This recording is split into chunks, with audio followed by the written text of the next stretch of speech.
I returned to the penthouse in Pudong at dusk. The flight from Taipei had been delayed, and the November drizzle of Shanghai made the skyscrapers look like tombstones of glass and steel. The silence in the apartment was the first thing to strike me. Not tranquility, but a hollow silence, like a musical note left hanging in the air. Mei-ling, my wife, was supposed to be here. Her Douyin channel should have been blasting trendy music, or she'd be on the phone, loud enough for the whole neighborhood to know about her latest handbag. But today, there was only the soft tapping of rain against the enormous glass window overlooking the Huangpu River. I didn't take off my coat. Instead, I walked straight through the lavishly decorated living room, where every piece of furniture was chosen to look perfect in photos, and into my study. Or rather, the gallery, as Mei-ling liked to call it. The room was climate-controlled, with rosewood shelves lining the walls, each niche holding a work of art. Song Dynasty ceramics, Ming Dynasty jade, and in the place of honor, on a separate pedestal under a soft spotlight, was it? The winter melon-shaped Zisha teapot by Gongchun, the greatest master of the Qing dynasty. It was a family heirloom, the legacy of my Liang family for generations. It wasn't just clay and glaze, it was soul. And it was gone. In its place was another object. At first glance, it looked identical. The same dark brown color, the same rustic shape, the same lines I had known by heart since I was a boy. But I didn't need to touch it. From 2 meters away, I could see the difference. The light that hit it had no depth. Its surface was too perfect, too uniform. It lacked the qi, the invisible life force that time and human hands imbue into a masterpiece. This was a replica. An excellent one, admittedly, but soulless. I walked over and picked it up. It was slightly lighter than I remembered. The lid fit with a mechanical precision, lacking the organic feel of the original. I opened the lid. Inside was not the familiar scent of old-fired clay, but a piece of paper, folded in 4. It was light pink stationery, the kind Mei-ling used for thank-you notes to her sponsoring brands. Her handwriting, flamboyant and confident, was unmistakable. Liang Wei, I've gone to find a future worthy of me. Don't look for me. Our marriage, like this teapot, was just a beautiful copy. No apology, no regret, just a cold declaration. I set the note down next to the fake pot. I took a deep breath. The air in the room smelled of wood and emptiness. Then, I took out my phone and opened my banking app. The joint investment account I had opened so Mei-ling could feel financially secure had been emptied to the last cent. 7,800,000 yuan, transferred 6 hours ago to an account in the name of a company I'd never heard of. I stood there for a long moment. A ship's horn echoed from the Huangpu River. Any other man would have screamed, would have smashed things, would have sunk into despair. But I am Liang Wei. My profession is to see through surfaces, to distinguish the real from the fake, to understand that true value is not what is on display. And I had seen the cracks in the glaze of this marriage for years. I just hadn't expected Mei-ling to act with such boldness and such a lack of creativity. Taking the pot she thought was the most valuable. Taking the money she thought was all we had. She thought she had stripped me of everything. I turned, left the gallery, and went into my small tea room across the hall. It was the only space in the apartment Mei-ling never entered. Too much wood, not enough light, she'd once said. I sat in my usual spot, took out a different teapot, a roux pot that Mei-ling always considered ugly, and began the familiar ritual, boiling the water, warming the pot, adding the tea. As the first stream of hot water hit the leaves, the aroma of aged pu'er filled the room. I closed my eyes. Mei-ling had made a fatal mistake. She had stolen a symbol, but she understood nothing of its true value. And she had gravely underestimated me. She saw a boring, old-fashioned husband who only knew about dusty old things. She didn't see an appraiser, a man whose entire life was training to recognize one thing: the truth. And the truth was, the game had just begun. I took a sip of tea. It was bitter on the tongue, but the aftertaste was sweet, just like revenge. The next morning, I woke before dawn, a habit of many years. The Shanghai sky was a silver gray, and the city was still asleep. I didn't look at Mei-ling's side of the bed, where the expensive silk sheets remained perfectly smooth. Her absence didn't create a void, but a sense of clarity. I spent an hour in the gallery. With white gloves on, I carefully examined the fake teapot. It was a masterwork from a workshop somewhere in Jingdezhen. The clay was expertly blended, the firing technique flawless. The maker was a talented artisan, but one without a soul. He copied the form but couldn't replicate the history. Under a magnifying glass, I could see tiny traces of modern tools on the handle, details an amateur would never notice. Mealing had spent a small fortune on this, an investment in her deception. I thought about the years that had passed. I met Mailing at an art auction. I was 35, newly renowned in the appraisal world. She was 25, an ambitious young model on the arm of an old tycoon.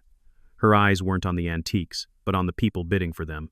She was drawn to me not for my knowledge, but because she saw me as a shortcut into that world. "You have such special eyes," she had said. "You look at a vase and see a whole story." It was true. I could. And I had looked at her and seen her entire story, but I chose to ignore it. I had indulged her, the penthouse, the European trips, the luxury cars. I funded her influencer career, buying her the best equipment, patiently taking thousands of photos until she got the perfect shot. She called it love. I knew it was a transaction. She provided youth and beauty, a living ornament by my side at social events. I provided the financial platform. But as my own image became quieter and my value lay in intangible knowledge, while her world demanded ever-increasing glamour and showmanship, I knew the transaction was nearing its end. About 3 years ago, I began my preparations. Not a divorce plan, but a restructuring of reality. I left the gallery and walked to the wall at the end of the hallway, where a massive landscape painting hung. To Mealing and her guests, it was just an expensive decoration. But I knew the left frame held a hidden mechanism. I pressed a discreet spot behind the wood. A soft click sounded, and the entire painting slid aside, revealing a perfectly camouflaged steel door. I placed my thumb on the scanner. The door opened without a sound, leading into a completely different space. This was my real study, not the glamorous gallery outside. This place was smaller, all wood and books. The air was thick with the scent of old paper and ink. And on the reinforced shelves under specialized lighting was my true collection, the Museum of Secrets. The Song Dynasty Celadon plate that Mealing thought was in the glass cabinet out there was, in fact, here. The copy outside was a grade A reproduction. The white jade Buddha statue she had once used as a prop for an Instagram post, the real version, sat peacefully on this shelf, and so much more. Pieces I had quietly acquired through private auctions, works I had traded with other collectors. Every item in the public gallery had a perfect stunt double. The process took years. I commissioned the best replicas from the most skilled artisans. I personally aged a few pieces to give them the patina of time. It was a meticulous task, an artwork of my own. Mailing, in her superficiality, never noticed the difference. She only cared about the value written on the insurance certificates which I had also skillfully forged. I had built a false reality, a stage upon which she could perform her play of a luxurious life. And now, she had run off with the stage props, thinking they were real treasures. I smiled. This wasn't smugness. It was the satisfaction of a craftsman seeing his plan work perfectly. Mealing hadn't just taken a fake teapot and some money. She had taken a ticking time bomb, and she was holding it to her chest, thinking it was her ticket to the future. I closed the secret door. The landscape painting slid back into place. The apartment returned to its usual glamorous, empty state. But now, that emptiness no longer felt heavy. It felt like a clean canvas, ready for a new painting. I am not a detective, but my work requires patience and the ability to connect disparate details. A scratch on a glaze can tell the story of a century. So can a social media post.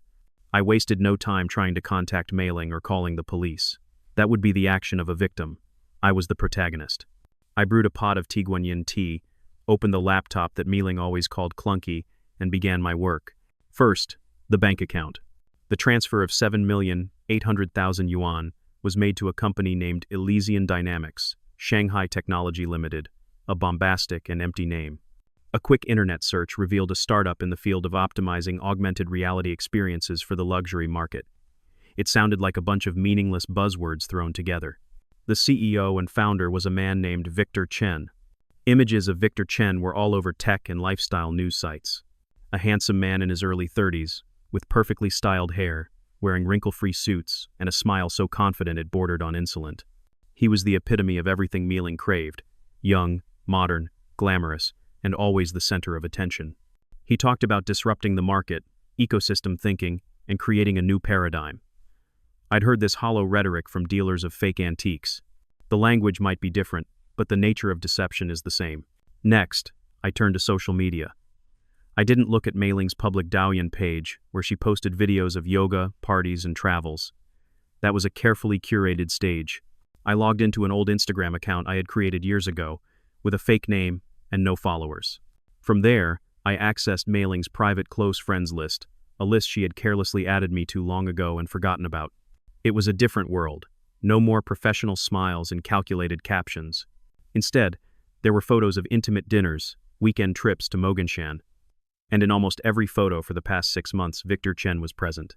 He stood beside her, his hand on her waist, his smile possessing a hint of ownership. In one photo, she was wearing a diamond necklace I had never seen.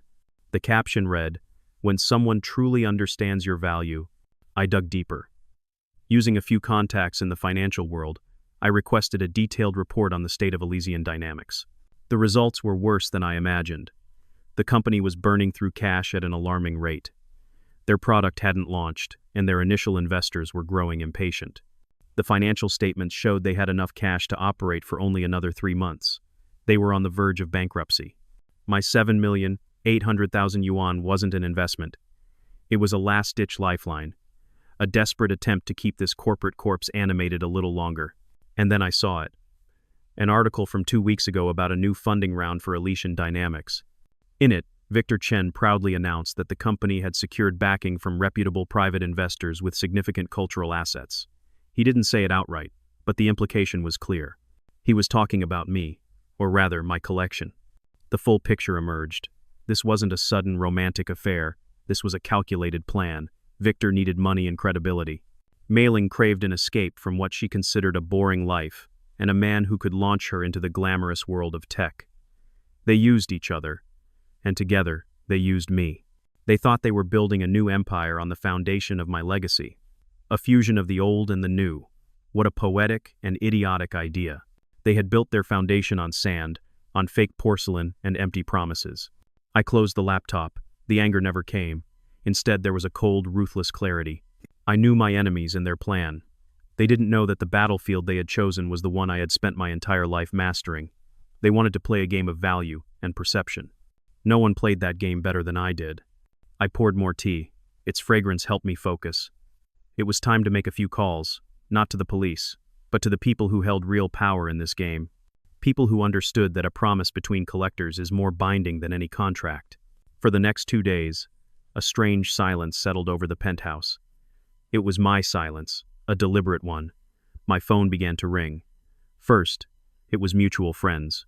Friends from Mailing's social circle. Their voices were filled with feigned concern. "Wei, Mailing seems so upset," a woman named Lily said, her voice dripping with sympathy. "She said you've locked all the accounts. What's going on? You should think about her a little." "Thank you for your concern," I replied politely but distantly. "This is a private matter between husband and wife." I didn't explain. I didn't justify. My silence was a wall their curiosity couldn't penetrate. They wanted drama, a fight they could gossip about. I gave them nothing. I knew Mailing was orchestrating public opinion, painting a picture of a controlling patriarchal husband who had pushed her to the brink. Let her act. A story built on lies will collapse on its own. On the afternoon of the second day, Mailing herself called. Her number flashed on the screen. I let it ring 3 times before answering. "Liang Wei." Her voice wasn't the sweet whisper she usually used with me. It was sharp and impatient. "What the hell did you do?" My card was declined. "I can't withdraw any money." "Hello, Mailing," I said, my tone even. "I haven't done anything. Perhaps you should check with your bank."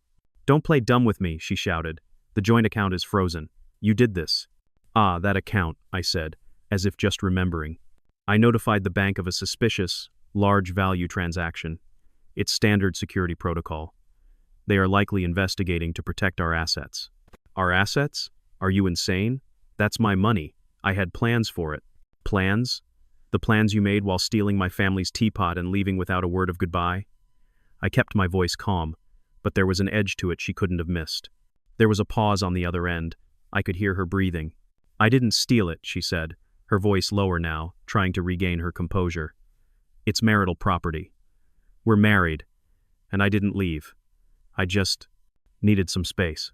"Space with Victor Chen and our 7,800,000 yuan, I see," I replied. Another tense silence. This time, I knew I'd hit my mark. Are you spying on me?" Her voice trembled, the anger replaced by a flicker of fear. I don't need to spy on you, Mei-Ling.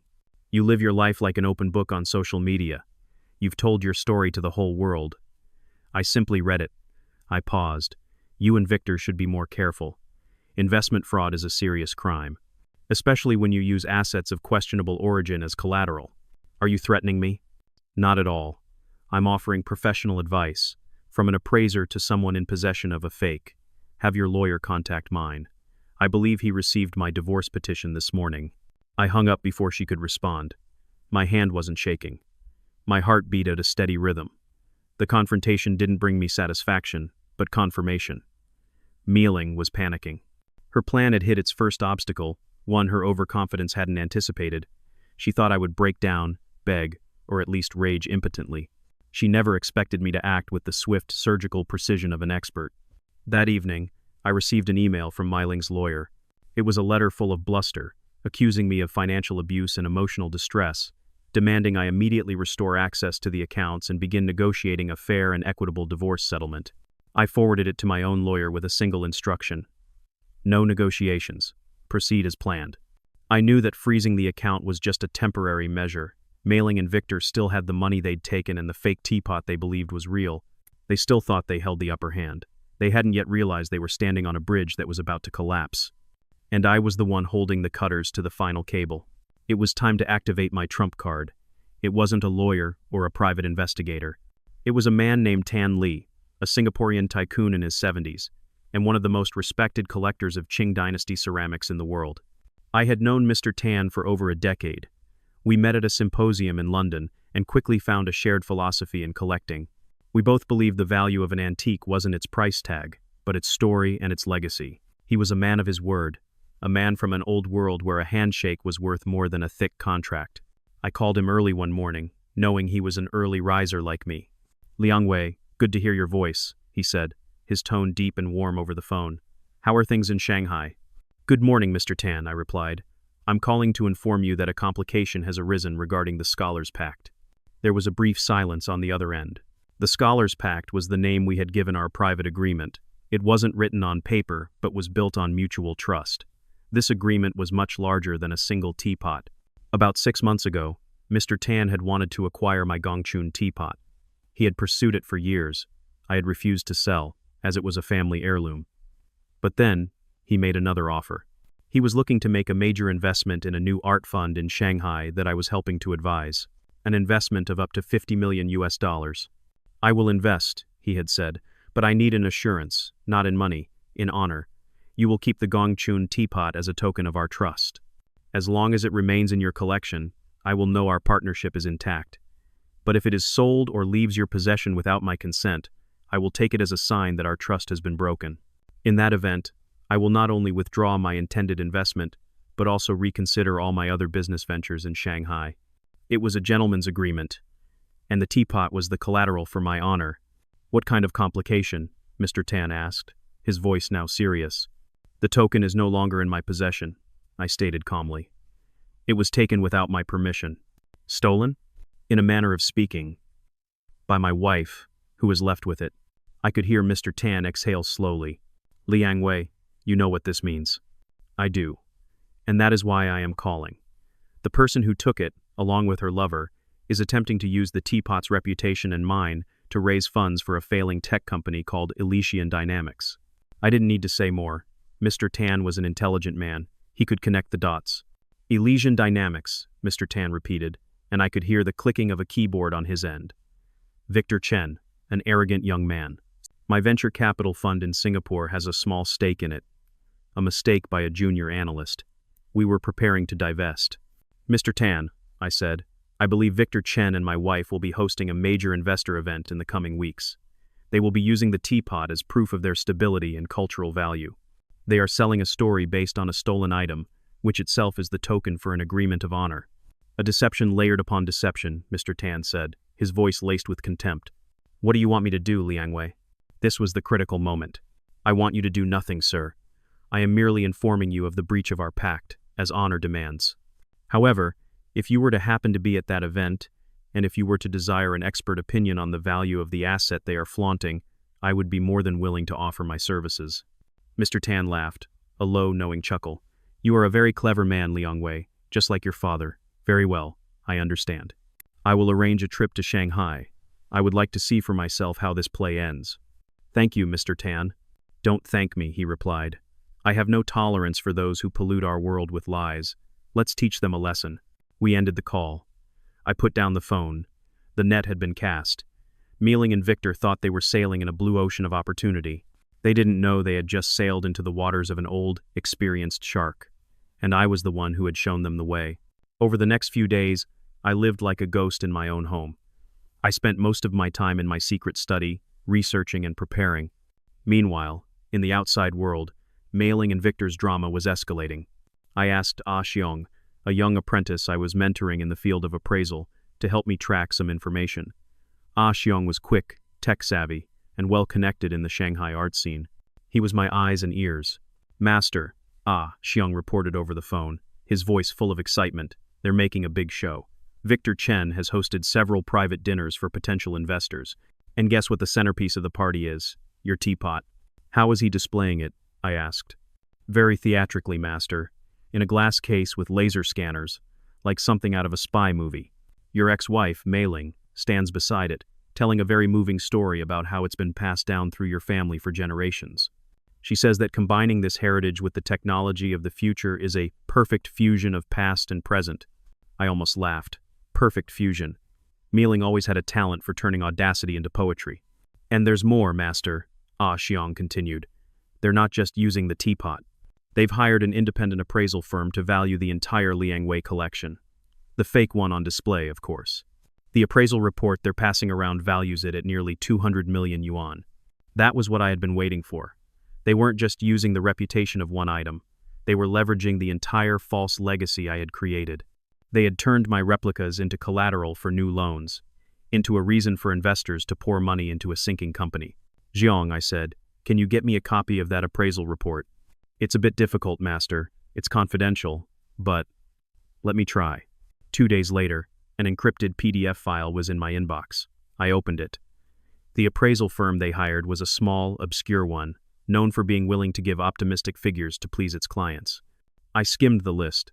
Every fake item in my public gallery was listed, accompanied by flowery descriptions and astronomical valuations. My name was mentioned repeatedly as a guarantee of authenticity. They were building a castle on a rotten foundation. And they were doing it publicly. Their arrogance was their greatest weakness. They believed no one would dare challenge an expert like Liang Wei, and they believed that Mailing, as my wife, had every right to use that reputation. Meanwhile, Mailing continued her assault on me on the personal media front. She posted vague statuses on Weibo about escaping a gilded cage, about finding her own voice after years of silence. She received thousands of likes and supportive comments from followers who knew nothing of the truth. She was building a narrative of herself as a victim, a strong woman who had escaped a controlling husband. It didn't bother me. The more people who believed her story, the harder her fall would be. I spent my time doing something else. I contacted a few journalists I trusted, who specialized in finance and art. I didn't tell them the whole story. I just offered a few hints. You might want to take a closer look at the financial situation of Elysian Dynamics, I told one, and find out what kind of assets they're using to secure their latest funding rounds. To another, an expert on the art market, I said, there's been a worrying trend recently of high-quality ceramic replicas entering the market as authentic pieces. Be careful. I didn't plant a specific story. I just planted the seeds of doubt. I knew that good journalists would connect the dots themselves. The bait was set. The fish had taken it. Now I just had to wait for them to pull themselves into the net. And their biggest event, their final performance, was approaching. That would be where I would pull the net closed. A week before the grand event for Elysian Dynamics, a digital invitation appeared in my inbox. It was sleekly designed, with animated graphics and sparkling silver text on a black background. Elysian Dynamics, the Future Horizon Investor Summit. It was to be held in the grandest ballroom of the Waldorf Astoria on the Bund, a venue chosen to project luxury and power. I was certain that sending me the invitation was a deliberate act of provocation by Victor and Mailing. It was a way of saying, look, we are using your legacy to build the future, and there's nothing you can do about it. Or perhaps they thought I wouldn't dare to show up, that I would be too ashamed or too heartbroken to face them. They had misjudged me, yet again. I ignored that email. I knew another, more important invitation would arrive. And it did, the next day. Not a flashy email, but a brief and formal message from Mr. Tan Lee's assistant in Singapore. Subject: Invitation from Mr. Tan Lee. Dear Mr. Liang Wei, at the request of Mr. Tan Lee, we would be honored to invite you to attend the Elysian Dynamics Investor Summit next week as his guest of honor and chief appraisal consultant. All travel and accommodation expenses will be covered by our office. Please let us know if you accept this invitation. Sincerely, the Secretariat's Office, Tan Holdings. The contrast between the two invitations was stark. One was the empty swagger of the nouveau riche. The other was the formal, quiet power of the old world. I composed a short reply. I would be honored to accept. Please extend my thanks to Mr. Tan. Everything was in place. I was not going there as a betrayed husband. I was going as an expert invited by one of Asia's most important investors. My position was established. My words would have weight. In the remaining days, I prepared meticulously. I wasn't preparing for an argument. I was preparing for a lecture. I reviewed all my research materials on Qing Dynasty Xisha pottery, especially the works of Gongchun. I memorized every identifying detail: the composition of the clay, the forming techniques, the characteristic kiln marks. I also prepared a few high-resolution comparison images showing the subtle differences between a genuine piece and a high-end replica. I would not attack them with emotion. I would defeat them with irrefutable facts. The night before the event, Ah Xiong called me, his voice full of anxiety. Master, are you really going? It will be so awkward. Everyone will be staring at you. Let them stare, I said. Sometimes, the best way to win a battle is to let the enemy expose their own weakness in public. You should come too, Ah Xiong. Consider it a practical lesson in appraisal, not just of objects, but of people. I understand, Master. I will be there. I hung up and walked to the window. The neon lights of Shanghai reflected on the Huangpu River, a man-made galaxy. It was a city built on ambition, a place where image was often valued more than substance. Mealing and Victor were the perfect products of that world. They believed that if they looked successful, talked like successful people, and owned the symbols of success, then they would actually be successful. Tomorrow, I would show them that one small crack, one imperfect detail, could bring the most elaborately constructed facade crashing down. I felt no nervousness. I felt no anger. I felt only a profound calm, like a craftsman preparing to make the final, decisive cut on his masterpiece. Everything had been calculated. Every risk had been anticipated. The execution was scheduled, and I, ironically, was the guest of honor. The Waldorf Astoria ballroom was magnificent. Massive crystal chandeliers hung from the high ceiling, their light reflecting off champagne glasses and expensive jewelry. The air was thick with the scent of designer perfume and ambition. Over 100 investors, CEOs, and influential figures from Shanghai's tech and finance circles were present. I arrived alone, wearing a perfectly tailored but unassuming dark gray suit. I didn't try to draw attention, but my presence immediately caused a ripple of whispers. Everyone knew the story Mei Ling had spun. They looked at me with curiosity, pity, and a touch of contempt. I simply nodded at a few acquaintances and found a quiet corner to observe. On the stage at the front, Victor Chen and Su Meiling were the stars of the evening. Victor, in a Tom Ford suit, paced the stage with a wireless microphone, speaking about the future of virtual reality with well-rehearsed enthusiasm. Mei Ling stood beside him, radiant in a stunning red evening gown. Her smile never faltered. And in the center of the stage, on a specially lit pedestal, was the fake teapot. It was housed in a bulletproof glass case, looking like a national treasure. I saw Ah Xiong mixed in with the crowd of journalists at the back. He gave me a discreet nod. His eyes were full of worry. Victor's presentation lasted nearly an hour. He threw out complex charts, sleek promotional videos, and promises of enormous profits. And then, he moved to the most important part. But our technology, he said, his voice becoming solemn, is not just about numbers and algorithms, it's about connection. The connection between the past and the future. And there is no better symbol for that connection than the cultural heritage we are fortunate to preserve. He gestured to Meiling.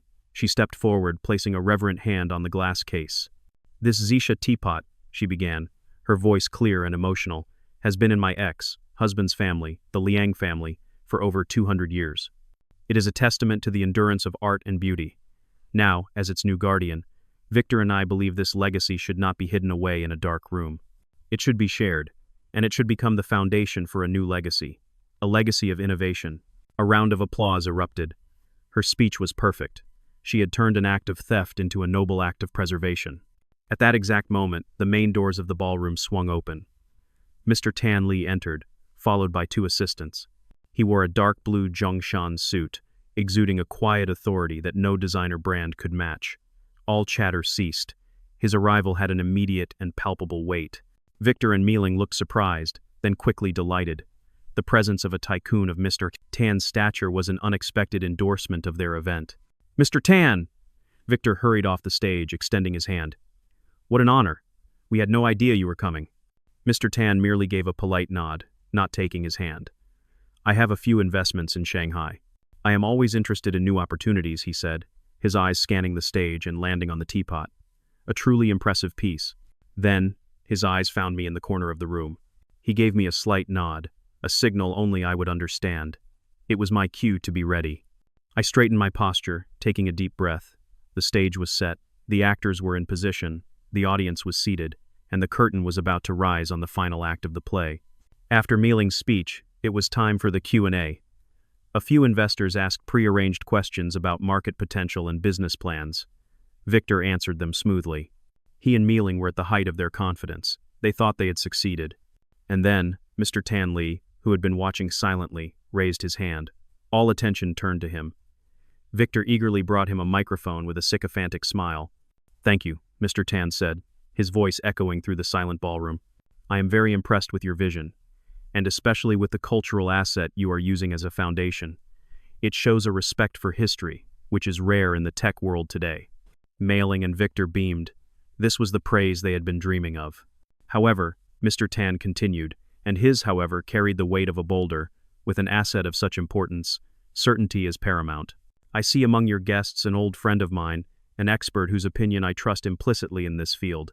I was wondering if he might offer us a professional opinion on this masterpiece.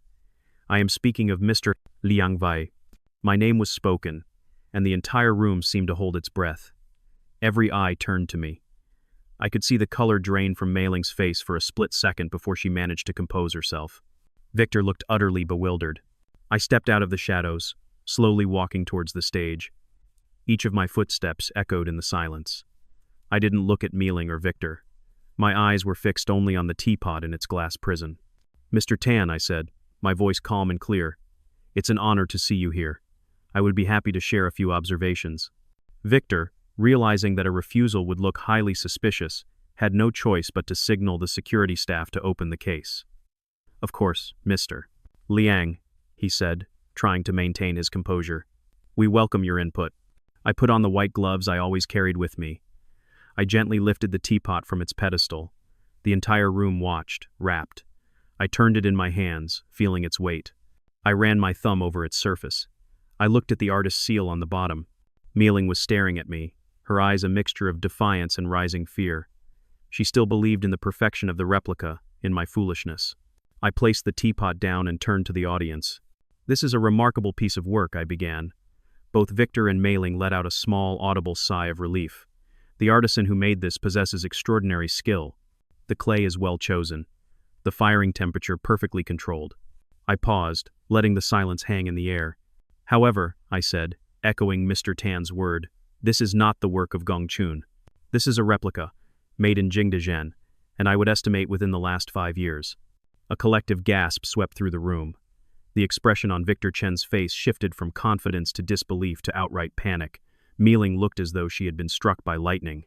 That's impossible," she stammered. "It was appraised." "By an obscure firm," I replied, not looking at her.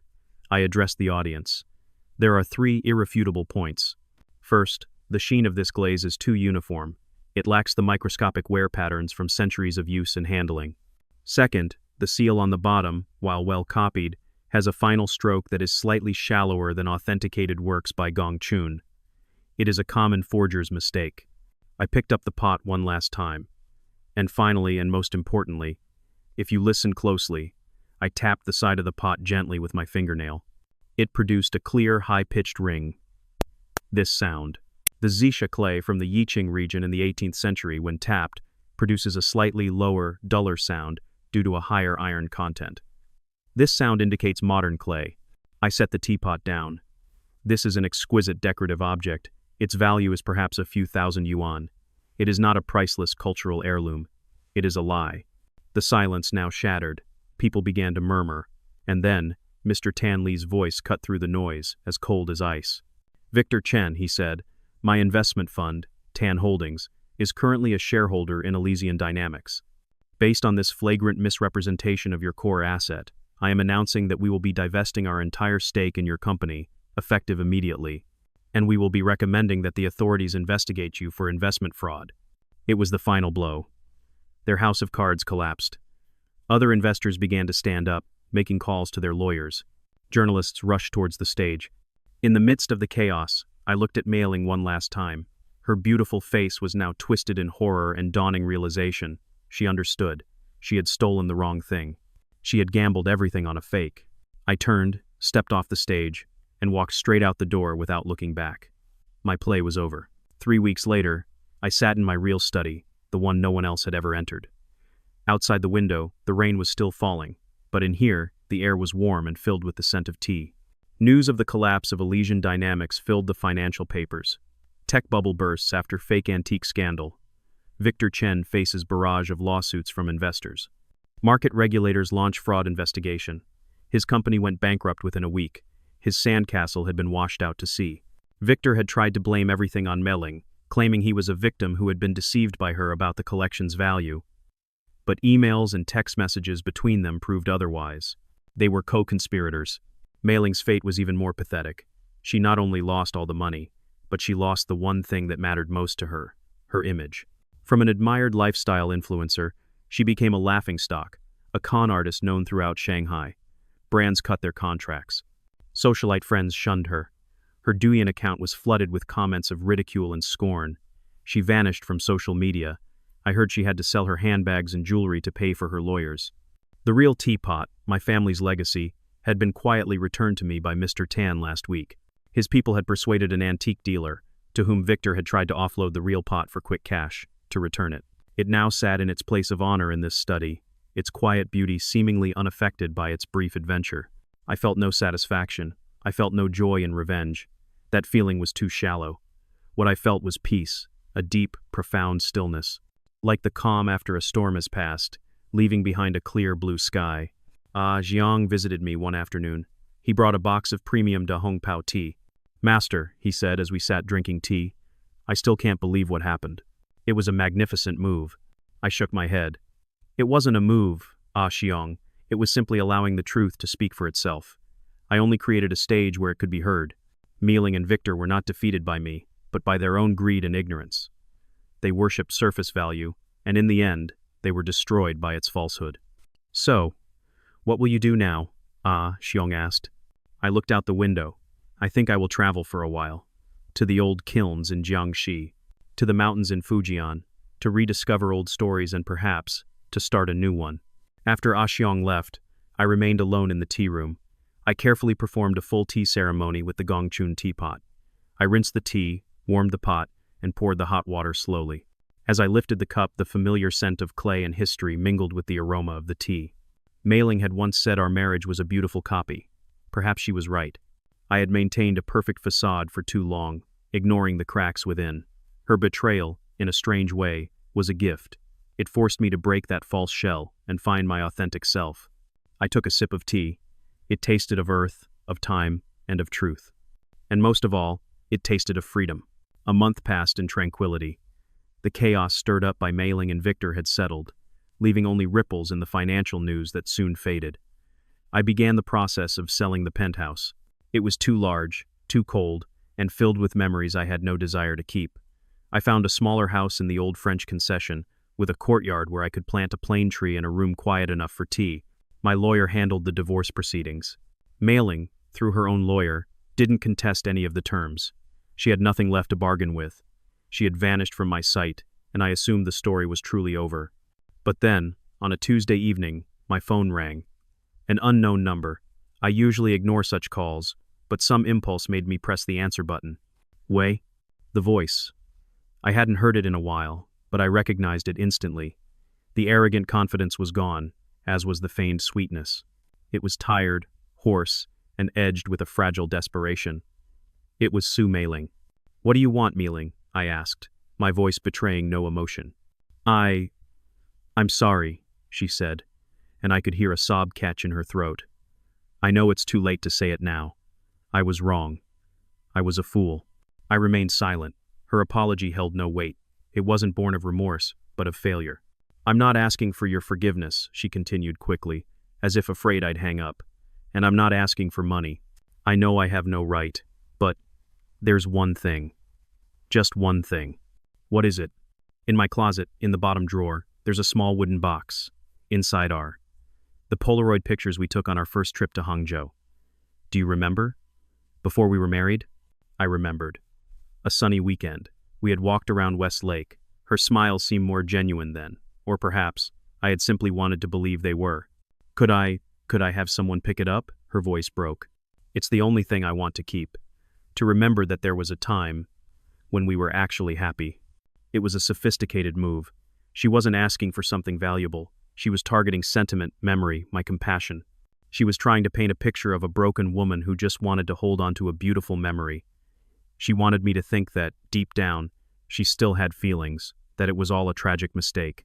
She wanted me to soften, and once I softened, perhaps I would help her. I looked out the window at the city lights. Mealing, I said slowly, those moments, whether they were real or not, belong to the past. We cannot keep the broken shards and pretend the vase never shattered. I'm not pretending, she cried. I just want. You want a way back in, I cut her off, the coldness returning to my voice. You want a string to hold on to, but there are no more strings. I've cut them all. I paused. Those pictures, along with everything else you left behind, will be disposed of. Don't call me again. I hung up and immediately blocked her number. I felt no guilt. I only felt a final, clean severance. She had tried to play an emotional game, but she didn't know the board had been cleared long ago. I didn't go looking for the box of photos. I didn't want to know if it was really there. The past was a museum I had decided not to revisit. It was time to look forward. The trip to Jingdezhen was set. I needed the air of the kilns, the smell of wet clay, and the honesty of working hands. I needed to return to the source. Jingdezhen was nothing like Shanghai.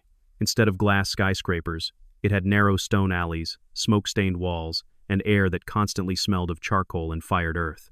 This had been the porcelain capital of China for over 1,000 years, a place where history wasn't displayed in museums but was kneaded and fired every single day. I didn't stay in a 5-star hotel. I rented a small room in an old guest house overlooking a family-run pottery workshop. From my window, I could watch 3 generations work together. The grandfather, with wrinkled but steady hands, throwing a large vase on the wheel. His son, carefully painting cobalt blue motifs on a series of bowls. And the grandson, no older than 7 or 8, playfully molding a lump of clay. I didn't come here as Liang Wei, the famous appraiser. I came as a student. I shed my suit, put on a simple blue work shirt, and spent my days wandering from one workshop to another. I listened, I watched, and I learned. I relearned how to feel the clay, how to distinguish its fineness just by rolling it between my thumb and forefinger. I learned about the complex dance between fire and different glazes, how a few degrees of difference in the kiln could mean the difference between a masterpiece and a failure. One afternoon, I wandered into a small workshop tucked away in an alley. The owner was an old man named Master Luo, an artisan in his late 70s who specialized only in traditional blue and white porcelain. He didn't speak much, but his eyes were bright and perceptive. He watched me, a stranger, intently studying his works. Instead of shooing me away, he just nodded and continued his work. I stood there for a full hour, watching him mix his glaze, watching him dip each plate into the vat with absolute precision. Finally, he looked up.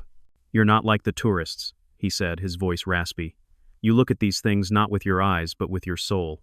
"I have spent my life studying them, Master Luo," I replied respectfully. "But seeing them born from a person's hands is an entirely different experience."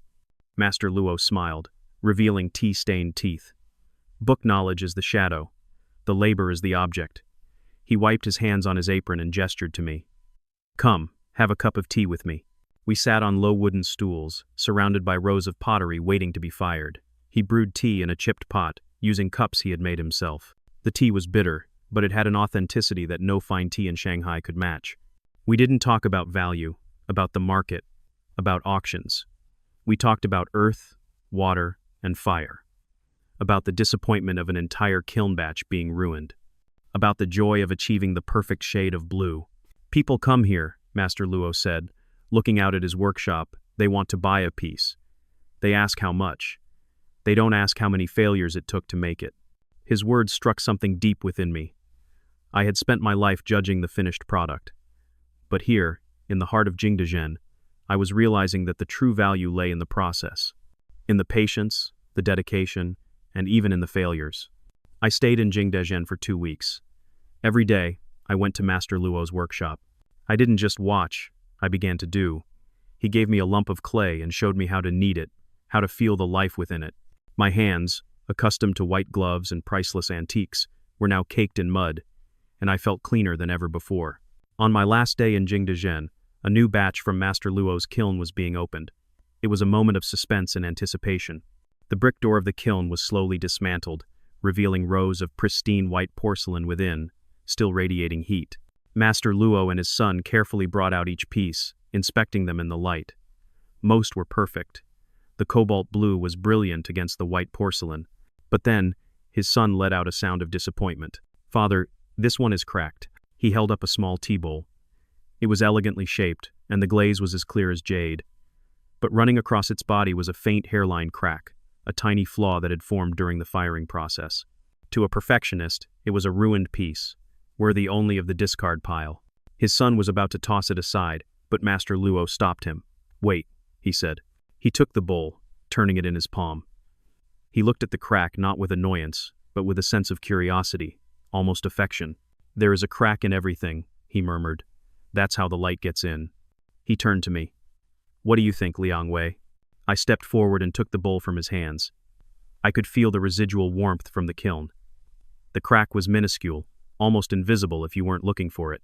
It didn't compromise the bowl's structure. In a way, it made the bowl unique. It told a story of stress, of the clay's endurance against the intense fire. It wasn't perfect, and because of that, it felt more real. "I think it's beautiful," I said honestly. "The crack isn't a flaw, it's a mark of its fate." Master Luo nodded, pleased. "You understand.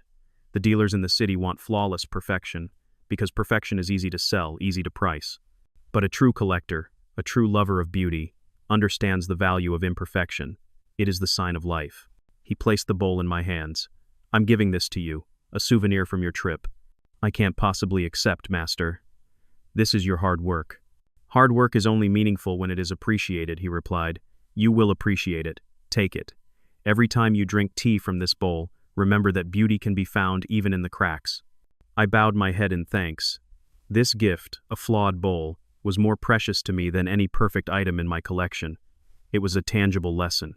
Throughout my marriage to Mealing, I had tried to maintain a false perfection. I had built a flawless stage, hiding the cracks in our relationship behind expensive furniture and luxury trips. But in the end, the cracks showed, and the entire structure came down. Meiling's betrayal was a great crack in my life. But perhaps Master Luo was right. It was how the light got in. It had forced me to re-examine everything, to break my own perfect facade and search for something more real, more sincere. I left Jingdezhen the next day, with the cracked tea bowl carefully packed. It was a reminder that life, like porcelain, doesn't have to be perfect to be valuable. Sometimes, it's the scars that make us unique and strong. When I returned to Shanghai, the city was as noisy and bustling as ever, but I felt a change. The change wasn't in the city, but in me. I looked at the skyscrapers not with a sense of burden, but with a calm detachment. Their glamorous world was no longer mine. I had finalized the sale of the penthouse and moved into my new house in the French concession. It was small, but cozy. I spent a week personally arranging my library and tea room. This time, I didn't hide my real collection. The masterpieces were not in a secret room but displayed tastefully, not for show, but for enjoyment. The cracked bowl from Jingdezhen I placed in a special spot on my tea table. Xiong came to visit, bringing news from the world I had left behind. "Master, have you heard about Victor Chen?" he asked as we sat in the small garden. "I haven't been following," I replied, pouring tea into the cracked bowl. "He was sentenced," Xiong said. 7 years in prison for fraud and financial crimes. The trial was quick. The evidence was overwhelming. I took a sip of tea. It is the inevitable result of his actions. You reap what you sow. I felt not a shred of satisfaction. Victor Chen's fate no longer concerned me. He was just a minor character in an old chapter of my life, a chapter I had already finished reading. "And your ex-wife?" Xiong asked hesitantly. "I don't know, and I don't wish to know." "I understand," he said. But there is one thing you should know. Your reputation in the art world is even greater than before. The story of the summit spread. People don't see you as a betrayed husband. They see you as a scholar who defended the honor and truth of art. Several universities have contacted me, wanting to invite you to guest lecture on appraisal and ethics in collecting. I smiled. It's ironic. When I try to live a quiet life, people pay more attention. Because your silence has weight, master, Ah Xiong replied. We sat in silence for a while, listening to the birds chirping in the garden. This silence was so different from the empty silence of the penthouse. This was a full silence, a peace that came from within. Xiong, I said, I'm thinking of starting a small class, right here. Not to make money, just to share what I know with a few young people who are truly passionate, like you. I want my legacy to be not just these objects, but the knowledge to understand and appreciate them. Ah, Xiong's eyes lit up. That is a wonderful idea, master. Can I help? Of course, I said. You will be my first teaching assistant. A wave had passed, and the sea was now calm. But this tranquility wasn't an end. It was the beginning of a new voyage, one where I would be my own captain, following charts of my own making. 6 months later, the tea room in my new house had become an informal classroom. Every weekend, a group of 5 young students, including Ah Xiong, would gather here. We didn't learn from textbooks. I brought out genuine pieces from my collection, letting them hold them, feel them, and learn to listen to the stories they told. I taught them the difference between glazes, how to identify an era from the smallest detail. But more importantly, I taught them the philosophy behind collecting. That true value wasn't on a certificate, but in the history, the craftsmanship, and even the imperfections. One afternoon, after the other students had left, Ah Xiong stayed behind to help me clean up. Master, he said, gently wiping a Ming Dynasty plate, I feel that since everything happened, you have changed. How so? I asked. Before, you were like a fortress, strong, private, and difficult to approach. You protected your collection like a secret. But now, you share it freely. You have opened the gates of your fortress. I looked around the room. The evening sun streamed through the window, highlighting the contours of the antiques. They were no longer assets to be protected from a hostile world. They had become silent teachers, tools for passing on knowledge. A fortress is only valuable in times of war, Ah Xiong, I said. When peace returns, it should become a library, a museum, a place for people to come and learn. I spent too many years living in a state of defense. Now, the war is over. My war was not with Mealing or Victor. The real war was with my own shadow, with the false perfection I had built around myself. And I had won, not by destroying my enemies, but by accepting my own imperfections. I picked up the cracked bowl, the gift from Master Luo. I used it every day. The crack had become familiar, an integral part of its beauty. I used to think my legacy was these objects, I said, gesturing around the room. But I was wrong. The real legacy is the knowledge to distinguish the real from the fake, not just in ceramics, but in life. And knowledge is only truly valuable when it is shared. I poured Ah Xiong and myself one last cup of tea for the day. It was brewed in the heirloom Gongchun Zisha teapot and drunk from the cracked bowl from Jingdezhen, a combination of perfect heritage and imperfect beauty. In the courtyard, the young plane tree I had planted was beginning to sprout its first leaves. A new cycle of life was beginning. I raised my cup, inhaling its fragrance. I was no longer the man in the old story. I was not the victim, nor was I the avenger. I was simply Liang Wei, a lover of tea, a teller of porcelain tales, and a man who had finally found peace in his own home. A home built not of concrete and glass, but of truth and freedom.